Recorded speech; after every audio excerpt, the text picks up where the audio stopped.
Hello दोस्तों, next question है problem 2.6। ठीक है दोस्तों, ये क्वेश्चन अब जो क्वेश्चंस आएंगे ना, ठीक है, वो क्वेश्चन समझने के लिए आपको थोड़ा बहुत लाइट के बारे में पता होना चाहिए। ठीक है, और वो इसका डिटेल एक्सप्लेनेशन है ना, वो क्लास 12 फिजिक्स में है।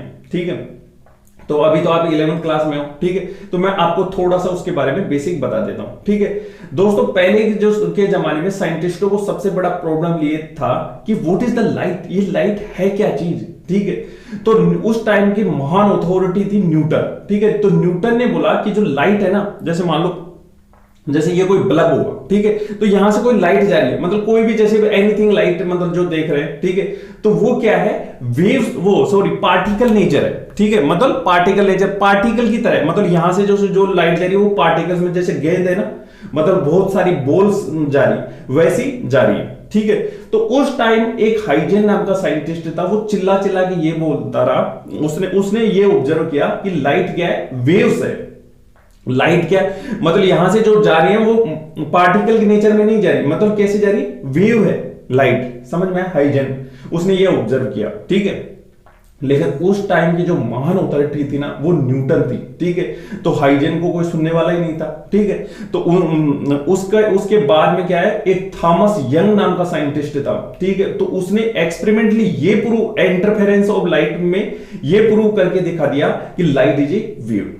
दोबारा से बता रहा हूं, ठीक है, मतलब हाइजेन ये बोल रहा था कि लाइट इज वेव, और न्यूटन क्या बोल रहा था, लाइट इज ए पार्टिकल। ठीक है, लेकिन उसको एक्सपेरिमेंटली हाइजेन भी नहीं बता पाया। ठीक है, ठीक है, तो उसके बाद में थॉमस यंग्स नाम का एक साइंटिस्ट था, उसने इंटरफेरेंस ऑफ लाइट का एक्सपेरिमेंट किया, और उसमें यह शो कर दिया कि लाइट इज ए वेव। समझ में आया? अब फिर दुनिया सब समझ, दुनिया हाइजेन की तरफ आ गई, मतलब जो भी लाइट जा रही है ना, वो क्या, कैसे जा रही है, लाइट इज ए वेव। समझ में आ गया?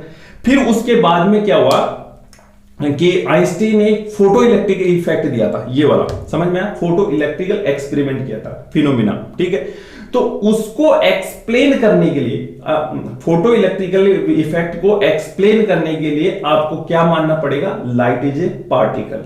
समझ में आ गया? फिर दुनिया की बत्ती गुल हो गई। समझ में आ गया?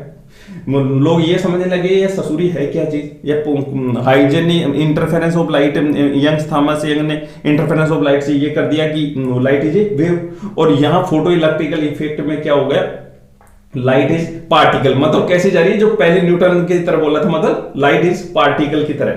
समझ में आया? मतलब जैसे बंच ऑफ बॉल्स निकल रही है। क्लियर? ठीक है, फिर उसके बाद में ये समझने लग गए कि क्या नाम है, लाइट इज ड्यूल नेचर, मतलब दोनों नेचर है इसका। ठीक है, और फिर उसमें डेविसन एंड जर्मन ने, डी ब्रोई ने एक्सपेरिमेंट करके भी बता दिया था कि लाइट इज ड्यूल नेचर। समझ में आया? ठीक है, अब अपना काम का क्या है, क्वेश्चन में क्या करा, आप क्वेश्चन की तरफ आओ। देखो कह रहा है अभी हाल फिलहाल अपने को क्या, इस क्वेश्चन को सोल्व करने के लिए क्या मानना पड़ेगा, लाइट इज ए पार्टिकल। ठीक है, तो calculate energy of 1 mole of photon. ठीक है, सबसे पहले तो मैं ये बता देता हूं कि जो 1 मोल क्या होता है, 1 मोल इक्वल टू होता है, आपको कोई भी पार्टिकल 6.02 इंटू 10⁻23। समझ में आया? ठीक है, और 1 मोल ऑफ फोटोन, तो फोटोन 1 मोल ऑफ फोटोन कितने होते हैं, 6.02 इंटू 10⁻23। ठीक है, तो जैसे ये सपोज करो ये कोई लाइट है, ये कोई बल्ब है। ठीक है, तो यहां से लाइट जा रही है ना। ठीक है, तो अभी अपने को क्या मानना है, लाइट इज ए पार्टिकल, मतलब कैसे जा रही है, पैकेट्स में जा रही है, मतलब फोटोन्स में जा रही है, और फोटोन्स को आइंस्टीन ने क्या बोला था, क्वांटा, ऐसे। समझ में आया? और उन हर फोटोन का एनर्जी कितना था, E = H। मेरी बात समझ में आई? आइंस्टीन ने फोटो इलेक्ट्रिकल इफेक्ट में क्या दिया था कि जो लाइट है वो पार्टिकल नेचर है, पार्टिकल में मतलब कि फोटोन्स है, और हर फोटोन का जो एनर्जी होगा वो कितना होगा, E = H।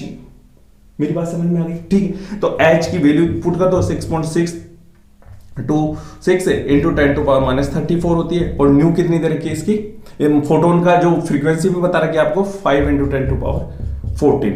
ठीक है, तो इसको सोल्व करोगे, E = तो आपके पास में कितना आ रहा है, सॉरी ये तो 1 फोटोन की आई, और कितना फोटोन की निकालनी है अपने को, 1 मोल ऑफ फोटोन की निकालनी, तो इसको किससे मल्टीप्लाई कर दोगे, 6.022 इंटू 10⁻23।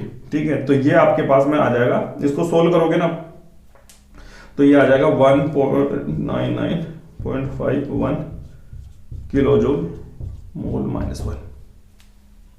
क्लियर हुआ, समझ में आया? यानी यहां से जो लाइट जा रही है वो फोटोन जा रही है, हर फोटोन का एनर्जी होता है E = h न्यू। तो 1 मोल फोटोन का कितना होगा, 1 मोल इक्वल टू होता है इतना, तो ये मल्टीप्लाई करोगे तो आंसर आ जाएगा। क्लियर?